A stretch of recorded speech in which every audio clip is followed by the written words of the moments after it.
Hello right bags, it's Jade Plays Games with a Red Dead Redemption update, mini access show, let's go. Red Dead Redemption 2 hype train is building with over just a month to go now. It's really getting there, it's really coming, we're going to be playing it very soon. Today we've got loads of details going on about the size of the game, how many players are going to be able to play on it on the online, and what a rough map may be. Now this map isn't official, don't get too excited, based on all the first hands-on experiences that people have put together, as well as obviously some information from 2 years ago when one of the leaked maps got leaked in the first place. It really does look like this is coming together now, how the map is going to appear in Red Dead Redemption 2.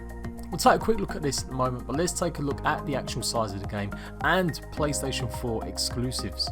So there is a Red Dead Redemption Pro bundle. Obviously it's going to be coming with the console and the game as you would expect. And people have been picking apart the box art to show exactly some features and details, including PlayStation exclusive online content 30 days before anyone else. So very much like Call of Duty with the map packs, it does look like DLC or any sort of event style stuff is going to be coming to the PlayStation first. Now we're not 100% sure on that content. That content may not be events or it may not be updates. It could just be to do with skins exclusively coming, like for the store to buy. Personally, I will be buying it on the Xbox One so I can game share with my son. But I'm really hyped and excited. No matter how I get hold of this game, it's going to be epic. More important information is the size of the game. It's going to be nearly double what Grand Theft Auto 5 is. 105 GB. That has got to be one of the largest games I think I've seen in a while.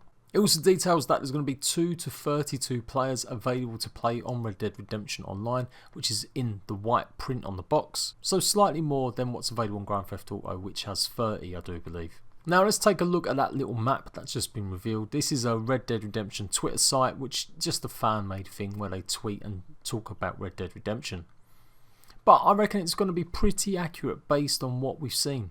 And based on the feedback it got or it collated from everyone that got hands on, we also get a tiny little look at some of the small areas in depth. We can see Valentine really is just a very small holding, and Van Horn is just one tiny town or strip.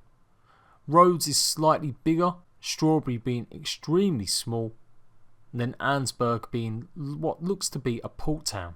And of course St. Denis is going to be the big large central hub. All in all, it's an exciting time. We know that the Grizzlies is going to be your starting area in Red Dead Redemption. It's where you're going to be basically learning how to play the game at the beginning. It will be kind of locked off from the rest of the map, very much like Yankton in Grand Theft Auto 5. But after that, the world will be our oyster. There is so much information been coming lately from Red Dead Redemption. It's been hard to keep up with, and also I don't want to necessarily do a video every single day just talking about 1 or 2 tweets. Not unless they're super important. Nevertheless, some of these screenshots look absolutely amazing. You can see the real strength and depth of the fidelity of these creatures and animals. Now one concern that I hadn't really thought about, and maybe I should have, was Red Dead Redemption and Rockstar putting microtransactions into single player. A lot of news has been made out of Devil May Cry's sequel having a lot of microtransactions in the single player game.